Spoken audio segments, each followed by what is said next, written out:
Okay, so if this is an isothermal curve, and I think what I've drawn is closer to isothermal than adiabatic. If it was adiabatic, then this is an expansion. Volume is increasing and pressure naturally is decreasing. Okay? In an adiabatic, you just take this cylinder, whatever it is, and put it in an environment of lower pressure and release it, and it expands quickly so that no heat enters or leaves during the expansion, or an insignificant amount of heat. Okay? In that case, the particles of the gas do the work. They're the things that are hitting that piston, or whatever it is, as it recedes. Okay? And they're losing kinetic energy when they do, and doing the work of the expansion.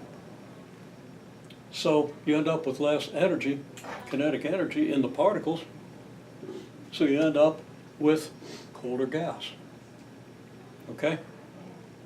Meaning, if the gas gets to this volume from here and is colder than it is here, which would be the case if this is isothermal, right?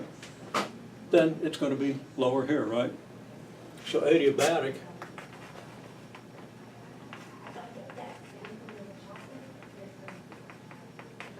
would look more like this.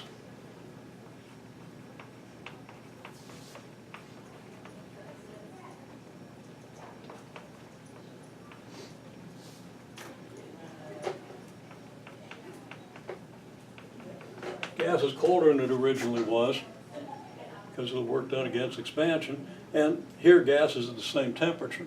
If the gas is colder, there's less pressure. Okay? So we have this. So we have, that's what an adiabatic is versus an isothermal. Now that's not really where I'm going with this, but let me redraw it down here since I might mess that one up. So here's our isothermal in this direction. Now at any pressure, pressure being energy per unit of volume, and we've discussed that a number of times, we've more or less proven it. And it applies with Bernoulli's equation, it applies with gases, and it applies with just about anything, including this idea of bulk modulus, which is a whole lot just like, well, we'll talk about it, because it's in here. Okay, so we have this, right? Which means, now this is for a small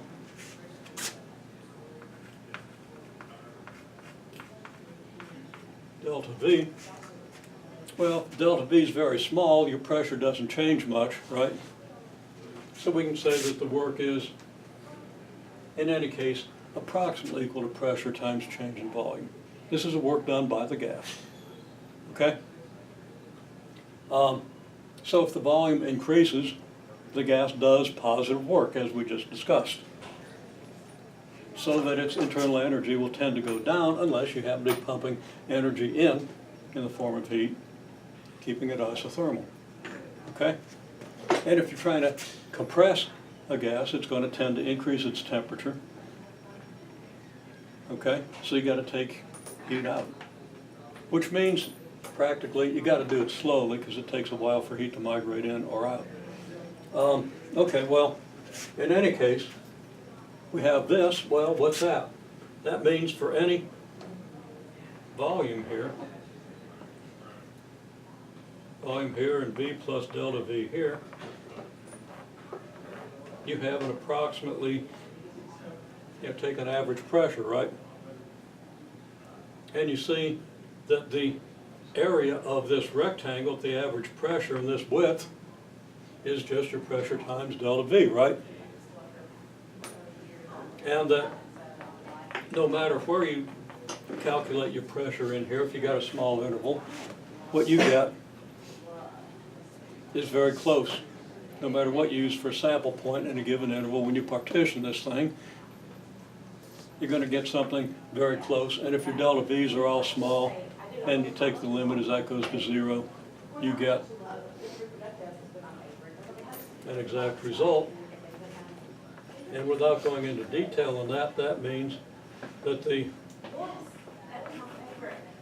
total delta work over a big interval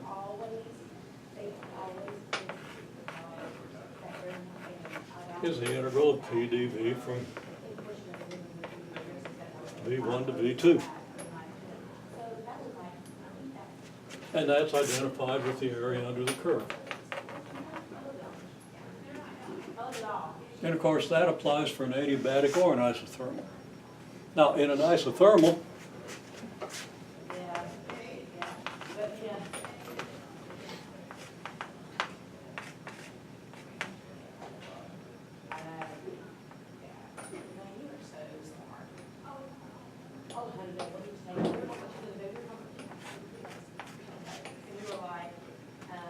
you know, PV is constant because T is constant.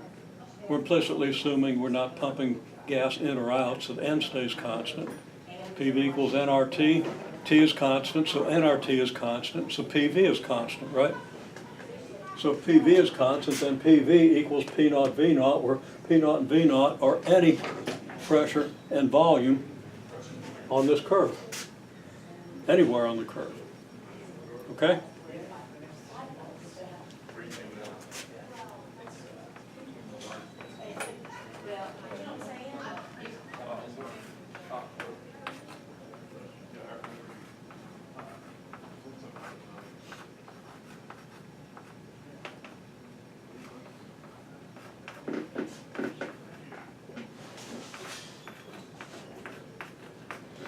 And you can work out calculus and the pre-calculus details to show that this integral, you know, P naught V naught is a constant. The integral of dV over V is natural log of V. Natural log of V2 minus natural log of V1 is natural log of V2 over V1. All that needs to be something you hang on to, you'll be using it, okay?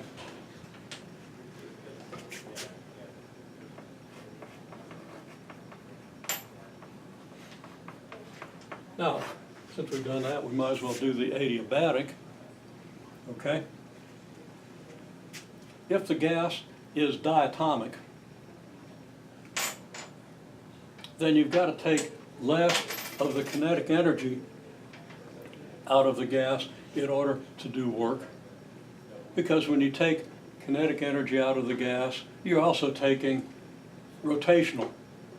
Okay, I should have said translational kinetic energy, okay? It's a translational kinetic energy that changes. But the rotational energy has to change along with it. So you have to take less heat out of the gas in order to do the work. So if this is adiabatic for monatomic, if adiabatic for diatomic would be this.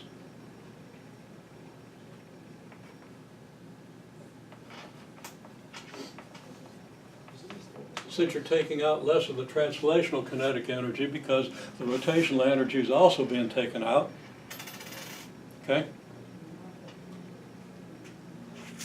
It doesn't get as cool. That's all. So the rule is, and it's not that hard to derive, but I'm not going to ask you to derive it. I could, but yeah, not at this point.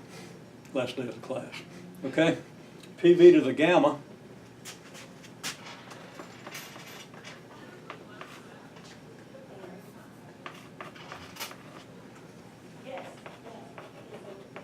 I'm just going to write the result because you reason it out exactly like you do here.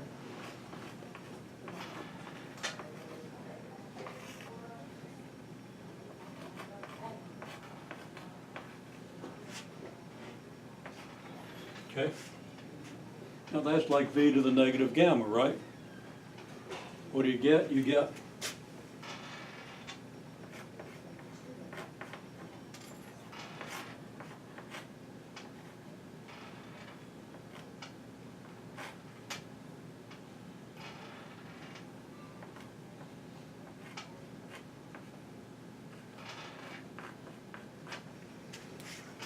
okay? Because the derivative of this will be negative gamma plus 1 times V to the negative gamma, right? And I'm wrong about that. It's not negative quantity gamma plus 1, it's negative gamma plus 1. Okay? Remove those parentheses. okay?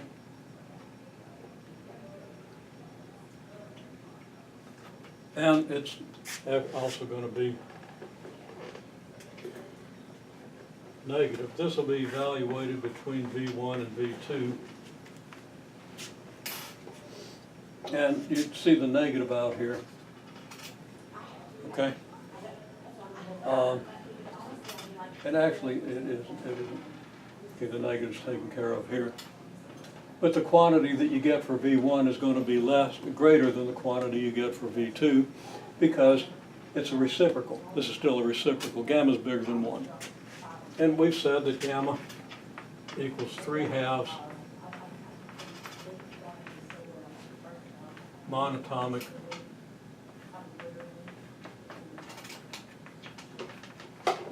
five-halves diatomic, and that goes back to the argument we made. You got 3 degrees of translational freedom, 3 independent directions in which molecules can move through space, and then for any molecule, no kinetic energy associated with rotation about its axis. It just kind of spins, but it really can't be made to spin. But you got 2 independent axes about which it can rotate, and the energy of every degree of freedom is the same. It has to equal partition. Okay? A little bit difficult to prove that, so we didn't prove it, but we made a plausibility argument that hopefully made some impression on you. Okay?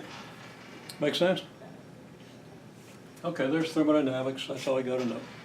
I'm just kidding. Okay? So what do you do with this? Well, let's look.